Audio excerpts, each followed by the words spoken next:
जय हिंद दोस्तों, नमस्कार। अभी की सबसे बड़ी खबर आ रही है, जहां प्रधानमंत्री मोदी जी के जिगरी यार का सबसे बड़ा तोहफा इस मुस्लिम देश ने रमजान में 500 भारतीयों को दे दी माफी। दोस्तों बताएंगे, यूं ही नहीं प्रधानमंत्री मोदी जी को मानते हैं ये भाई। दोस्तों साथ ही साथ आपको बताएंगे, पाकिस्तान से अलग हो रहा बलूचिस्तान, बीएलए ने कर दिया तुर्बत शहर पर कब्जा, मांगी भारत की मदद। जी हाँ, साथ ही साथ थाईलैंड म्यांमार में आई भूकंप से तबाही, तो प्रधानमंत्री नरेंद्र मोदी जी ने बढ़ाया मदद का हाथ, अलर्ट कर दी इमरजेंसी रिस्पांस टीमें। जी हां दोस्तों, साथ ही साथ आपको बताएंगे, कठुआ एनकाउंटर में मिली भारतीय सेना को बहुत बड़ी सफलता, 5 के 5 आतंकवादियों को कर दिया ढेर। साथ ही नेपाल की सरकार को 1 हफ्ते का सबसे बड़ा अल्टीमेटम, राजशाही के लिए छिड़ सकता है गृह युद्ध। दोस्तों एक से एक बड़ी खबर आपको विस्तार से बताने वाले हैं। बताएंगे कैसे दिल्ली में अकबर हुमायूं रोड का नाम बदलकर वीर सावरकर और बाला साहेब ठाकरे मार्ग किया, किसने की है ये हरकत, ये सारी जानकारियां विस्तार से आपको बताने वाले हैं। बस आप वीडियो के लास्ट तक बने रहेगा। और खबरों में आगे बढ़ने से पहले देश, भारत और भारतीय सेना का निरंतर समर्थन करते तो वीडियो को लाइक करके, चैनल को सब्सक्राइब करके, बेल आइकन दबा के कमेंट में जय हिंद अवश्य कह दीजिएगा। बात करते हैं पहली और सबसे बड़ी खबर की, जहां यूएई के राष्ट्रपति ने रमजान में 500 भारतीयों को दे दिया ऐसा तोहफा, जानकर करेंगे सलाम। पीएम मोदी को मानते हैं भाई। दोस्तों इस मुस्लिम देश ने रमजान में 500 भारतीयों को दे दी है माफी। बता दें, रमजान के पवित्र महीने के दौरान संयुक्त अरब अमीरात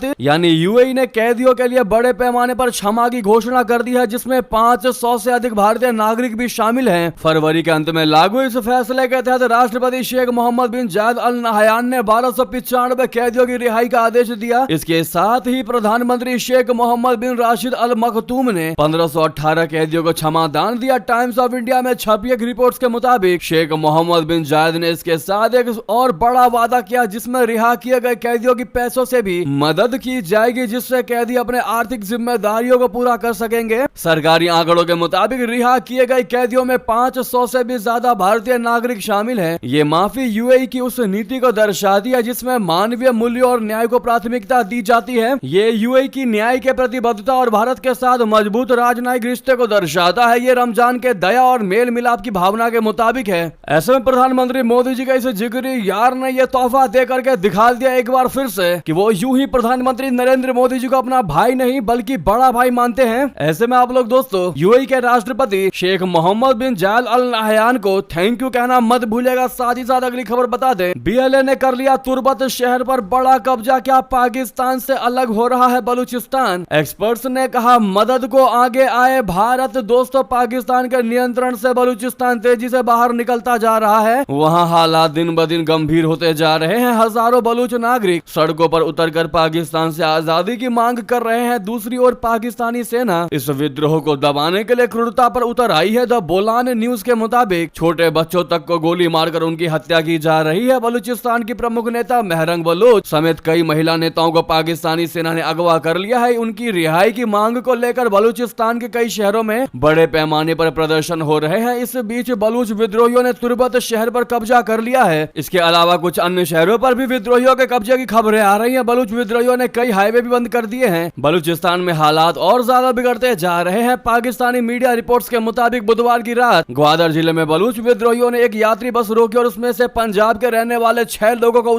बस से उतार कर गोली मार दी। इसके अलावा विद्रोहियों ने पंजाब के 3 लोगों को अगवा भी कर लिया। अब बलूचिस्तान के लोग भारत से मदद की मांग कर रहे हैं। कई बलूच नेता लगातार भारत से समर्थन की अपील कर रहे हैं। इस बीच कनाडा में रहने वाले पाकिस्तानी मूल के पत्रकार ताहिर असलम गोरा ने दावा किया है कि बलूच विद्रोहियों ने तुर्बत शहर पर कब्जा कर लिया है। बलूचिस्तान के कई इलाकों में तनाव बढ़ता जा रहा है और विरोध प्रदर्शन तेज हो गए हैं। पाकिस्तानी मूल के कनाडाई पत्रकार ताहिर असलम गोरा ने अपने वीडियो में कहा है कि पाकिस्तान लगातार भारत पर बलूचिस्तान में अशांति फैलाने का आरोप लगा रहा है, जबकि बलूच लोगों का कहना है कि उन्हें भारत से कोई मदद नहीं मिल रही है। उन्होंने भारत से बलूचों की मदद करने की अपील की है। जी हाँ दोस्तों, ऐसे में क्या वाकई में पीएम नरेंद्र मोदी जी भारत को मदद करनी चाहिए बलूचों की, या उनके लिए आवाज उठानी चाहिए? दोस्तों जो भी आपकी राय हो कमेंट में लिखकर अवश्य बताएगा। लेकिन सामने लाइक का बटन है, दबाना मत भूलिएगा। अभी तक लाइक नहीं किया है तो अगली खबर बता दें, थाईलैंड म्यांमार में आई भूकंप से तबाही, तो पीएम नरेंद्र मोदी जी ने दिखाया एक्टिवनेस, बढ़ाया मदद का हाथ, अलर्ट कर दी इमरजेंसी रिस्पांस टीम। दोस्तों थाईलैंड में आए भीषण भूकंप के बाद बैंकॉक में मची तबाही से दुनिया हिल गई है। ऐसे में पीएम नरेंद्र मोदी जी की तरफ से भी इस पर रिएक्शन सामने आया। भूकंप का केंद्र म्यांमार है। पीएम मोदी जी ने सोशल मीडिया प्लेटफॉर्म एक्स पर लिखा कि मैं म्यांमार और थाईलैंड में भूकंप के बाद की स्थिति से बहुत ज्यादा चिंतित हूँ। सभी की सुरक्षा और खुशहाली के लिए प्रार्थना करता हूँ। भारत हर संभव सहायता देने के लिए तैयार है। इस संबंध में हमने अपने अधिकारियों से तैयार रहने को कहा है। साथ ही विदेश मंत्रालय से म्यांमार और थाईलैंड की सरकारों के साथ संपर्क में रहने को भी कहा है। पीएम मोदी जी अगले महीने 3 और 4 अप्रैल को बिम्स्टेक समिट में हिस्सा लेने के लिए थाईलैंड की राजधानी बैंकॉक पहुंच रहे हैं। म्यांमार और थाईलैंड में शुक्रवार को दोपहर करीब 12 बजे यह खतरनाक भूकंप आया। रिएक्टर स्केल पर 7.7 तीव्रता के भूकंप से लोग दहल गए। ऊंची ऊंची इमारतें ताश के पत्तों की तरह जमींदोज होती नजर आ रही है। जैसा कि आप स्क्रीन पर देख पा रहे हैं दोस्तों, बड़ी बड़ी बिल्डिंग सेकेंडों में जमींदोज हो गई। सोशल मीडिया पर बैंकॉक सहित अन्य हिस्सों से जो वीडियोस निकलकर सामने आ रहे हैं, जिनमें जान बचाकर भागते दिखाई दे रहे हैं लोग, उनकी आंखों में साफ दहशत नजर आ रही है। इस भूकंप के चलते अब तक 100 से भी ज्यादा लोगों की मौत की खबर सामने आई है। भूकंप के इस झटके से दिल्ली, बांग्लादेश, चाइना, लाओस और थाईलैंड और भारत में भी और भी स्टेटों में झोल खाती दिखाई दी है धरती।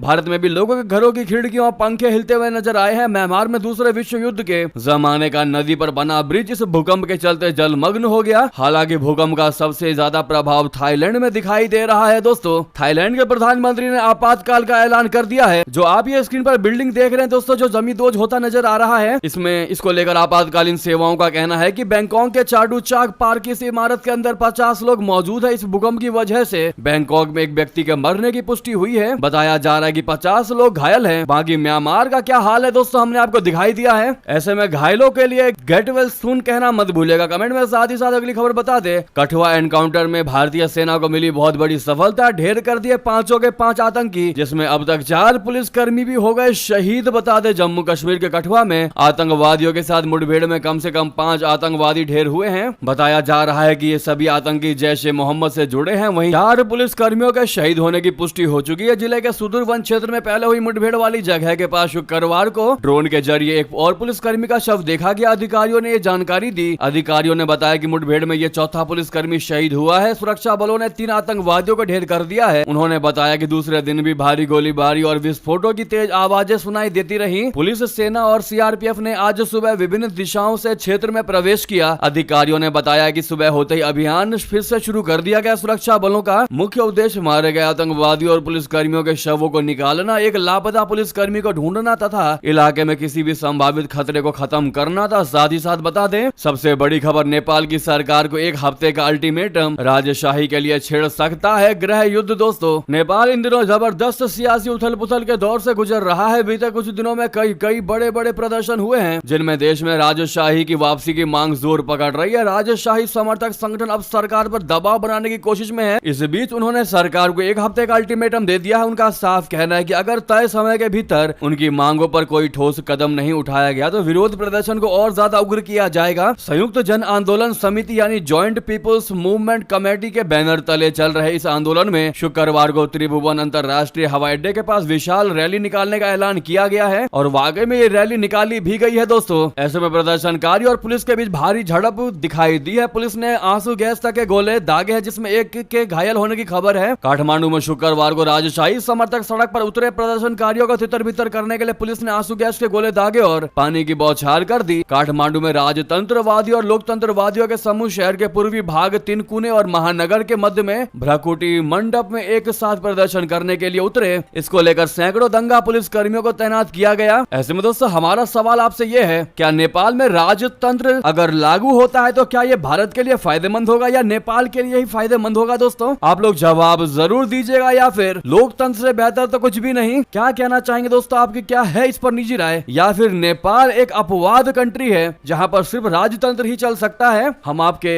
हर एक आंसर का इंतजार करेंगे दोस्तों। आपके एक कमेंट को रीड करेंगे, तो कृपया करके कमेंट करना मत भूलेगा। इस सवाल का जवाब जरूर दीजिएगा नेपाल के लिए। साथ ही साथ अगली खबर बता दें, चीन के खिलाफ भारत और बांग्लादेश आए एक साथ। दुनिया के सबसे बड़े बांध पर ड्रैगन बुरा फंसा, अब होगा डबल प्रेशर का गेम। बता दे, ब्रह्मपुत्र नदी पर चीन के विशाल बांध के विरोध में अब भारत के साथ बांग्लादेश भी शामिल हो गया है। बांग्लादेश की मोहम्मद यूनुस सरकार ने तिब्बत में ब्रह्मपुत्र पर बनने वाली मैडॉग जल विद्युत परियोजना के असर के बारे में चीन से विस्तार में तकनीकी जानकारी देने को कहा है। ढाका के जल संसाधन मंत्रालय के अधिकारियों ने पुष्टि की है कि पिछले महीने बीजिंग को एक पत्र भेजा गया था, जिसमें 4 प्रमुख दस्तावेज मांगे गए थे। इसमें पर्यावरणीय प्रभाव का आकलन, व्यवहार्यता अध्ययन, जलवायु प्रभाव आकलन और आपदा प्रभाव आकलन शामिल है। बीजिंग ने अभी तक इसका जवाब नहीं दिया है। जी हाँ, बांग्लादेश अपनी 55% सिंचाई की आवश्यकताओं के लिए ब्रह्मपुत्र नदी के पानी पर निर्भर है, लेकिन दुनिया का सबसे बड़ा बांध बनाने की चीन की योजना ने भारत और बांग्लादेश दोनों में गंभीर चिंताएं पैदा कर दी है। दोनों देश पानी, कृषि और मछली पालन के लिए नदी पर निर्भर है। ऐसे में चीन के खिलाफ भारत और बांग्लादेश एक साथ तो आए हैं दोस्तों, लेकिन तब एक साथ आए जब बांग्लादेश की अंतरिम सरकार के प्रमुख मोहम्मद यूनुस चीन में बीजिंग से की है मुलाकात। जी हां, बीजिंग में मिले हैं मोहम्मद यूनुस और शी जिनपिंग। जहां पंचायत वाले प्रधान के फैन निकले बांग्लादेश के यूनुस, कटहल लेकर पहुंचे हैं चाइना। जी हां दोस्तों, बांग्लादेश की अंतरिम सरकार के मुख्य सलाहकार professor Mohammad Yunus Panchayat web series के प्रधान जी के फैन निकले दोस्तों। जैसे प्रधान जी को लौकी काफी ज्यादा पसंद था, वैसे ही प्रोफेसर यूनुस भी कटहल लेकर चीन जा पहुंचे, साथ में आम भी थे। हालांकि उनका असली मकसद चीन बांग्लादेश के रिश्तों को मजबूत करना था, लेकिन सबकी नजर उनके कटहल प्रेम पर टिक गई। बीजिंग में great hall of the people में जब उनकी मुलाकात राष्ट्रपति जिनपिंग से हुई तो उन्होंने न सिर्फ बांग्लादेशी आम और कटहल का स्वाद चखा, बल्कि दोनों देशों की व्यापारिक साझेदारी को आगे बढ़ाने पर जोर दिया। यूनुस साहब 4 दिन की चीन की यात्रा पर है और उनके साथ सरकार के कई अहम लोग भी हैं। उनके साथ विदेश मामलों के सलाहकार मोहम्मद तौहीद हुसैन, ऊर्जा और खनिज संसाधन, सड़क परिवहन और रेलवे सलाहकार मोहम्मद फौजुल कबीर खान, प्रमुख प्रतिनिधि खलीलुर रहमान, एसडीजी मामलों की समन्वयक लामिया मोरशेद और प्रेस सचिव शफीकुल आलम मौजूद हैं। तो वहीं आपको बता दें, ऐसे पड़ोसी का माइंड सेट नहीं बदल सकते। इंदिरा गांधी का नाम लेकर क्या कहा विदेश मंत्री जयशंकर जी ने, बता दें विदेश मंत्री जयशंकर जी ने पाकिस्तान में धार्मिक अल्पसंख्यकों की दयनीय स्थिति को लेकर शुक्रवार को लोकसभा में कड़ी प्रतिक्रिया दी। उन्होंने कहा कि भारत एक जिम्मेदार देश के रूप में लगातार इस मुद्दे को अंतरराष्ट्रीय मंचों पर उठा रहा है, लेकिन पाकिस्तान में कट्टरता और धर्मांधता से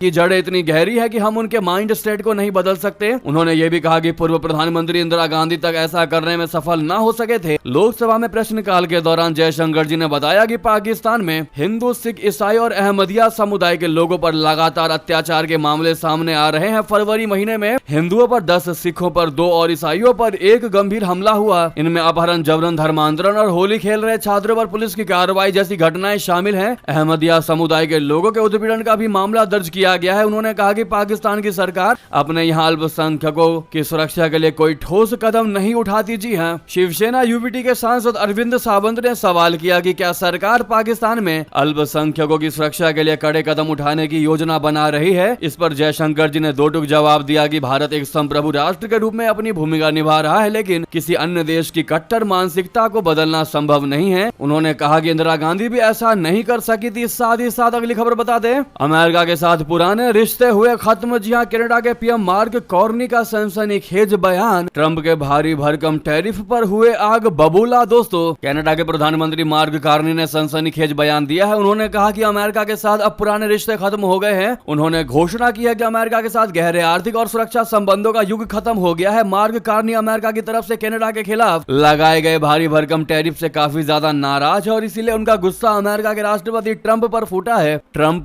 की टैरिफ घोषणाओं ने अमेरिका के सहयोगी देशों को काफी नाराज कर दिया है। यूरोप से लेकर एशिया तक की सरकारों ने, जिनमें ज्यादातर अमेरिका के ही सहयोगी देश है, उन्होंने इसके खिलाफ आवाज उठाई है और कई देशों ने टैरिफ के खिलाफ कार्रवाई की भी चेतावनी दे दी है। उन्होंने कहा कि हमारी अर्थव्यवस्थाओं का एक दूसरे के साथ मिलन, कड़ी सुरक्षा और सैन्य सहयोग पर आधारित संयुक्त राज्य अमेरिका के साथ हमारे पुराने संबंध अब खत्म हो चुके हैं। इसके अलावा उन्होंने ये भी कहा है कि भविष्य में व्यापार सौदे चीजों को पहले जैसा नहीं कर पाएंगे। साथ ही साथ आपको बता दें, दिल्ली में अकबर हुमायूं रोड का नाम बदलकर वीर सावरकर और बाला साहेब ठाकरे मार्ग किया। आखिर किसने की ये हरकत, बता दें, दिल्ली में एक बौद्ध संगठन के सदस्यों ने शुक्रवार को प्रदर्शन किया। संगठन के सदस्यों ने लुटियंस दिल्ली में मुगल और दिल्ली सल्तनत के शासकों के नाम पर आधारित साइन बोर्ड के साथ छेड़छाड़ कर दी। दिल्ली नगर निगम यानी एनडीएमसी के अंतर्गत आने वाले साइन बोर्ड को काले रंग स्प्रे से ढक दिया गया। भारतीय बौद्ध संघ के कार्यकर्ताओं ने मुगल शासकों के नाम पर आधारित साइन बोर्ड पर हिंदू शासकों, नेताओं और स्वतंत्रता सेनानियों के नाम लिख दिए। न्यूज एजेंसी पीटीआई के मुताबिक शाहजहां रोड के साइन बोर्ड पर वीर सावरकर मार्ग चिपका दिया गया, तो वहीं तुगलक लेन पर अहिल्या बाई मार्ग लिख दिया गया। अकबर रोड के साइन बोर्ड पर महर्षि वाल्मीकि मार्ग चिपका दिया गया, तो हुमायूं रोड के ऊपर बाला साहेब ठाकरे मार्ग चिपका दिया गया। हालांकि एनडीएमसी की ओर से इस पर अभी तक कोई प्रतिक्रिया सामने नहीं आई है। दोस्तों, भारतीय बौद्ध संघ के अध्यक्ष संघ प्रिया राहुल ने कहा है कि हम प्रधानमंत्री और गृह मंत्री से अपील करते हैं कि सार्वजनिक स्थानों से मुगलों के नाम हटाए जाएं, क्योंकि वे अत्याचार के इतिहास का प्रतीक हैं। हमें ऐसे नाम की आवश्यकता बिल्कुल भी नहीं है। हालांकि दोस्तों इनकी मांग को लेकर आपकी क्या राय है? बौद्ध संगठन ने जो ये मांग की है, क्या उनका मानना और मांग बिल्कुल सही है? दोस्तों आपकी अब जो भी राय है उस पर कमेंट करके जरूर बताइएगा। और सामने लाइक का बटन है, अभी तक लाइक नहीं किया तो जरूर लाइक करिएगा हमारे इस वीडियो को, ताकि हमें सपोर्ट भी मिल सके और ये खबर दूर तक जा सके। साथ ही साथ दोस्तों दिल्ली विधानसभा में प्रवेश वर्मा के बयान पर मच गया हंगामा। केजरीवाल के हारने से आम आदमी पार्टी के विधायक खुश हुए हैं, ये बयान दिया है प्रवेश वर्मा ने। दरअसल दिल्ली विधानसभा में शुक्रवार को मंत्री प्रवेश वर्मा के बयान के बाद जमकर हंगामा देखने को मिला। प्रश्नकाल के दौरान प्रवेश वर्मा ने एक सवाल के जवाब में मंत्री प्रवेश वर्मा ने सदन में कहा कि केजरीवाल के हारने से आम आदमी पार्टी के विधायक बहुत ही ज्यादा खुश हैं। इस बयान के बाद खूब हंगामा देखने को मिला। नेता प्रतिपक्ष आतिशी ने कहा कि उस विधायक का नाम सदन में बताया जाए। दोस्तों एक सवाल के जवाब में मंत्री प्रवेश वर्मा ने सदन में कहा कि आज विपक्ष के विधायक हमसे आकर कह रहे हैं कि उनके इलाके में पानी नहीं आ रहा। इनके विधायकों ने आकर कहा कि हम खुश हैं कि अरविंद केजरीवाल हार गए। आपके बहुत सदस्य जो मुझसे आकर मिले उन्होंने कहा कि आपको मेरी कसम मेरा नाम मत लेना।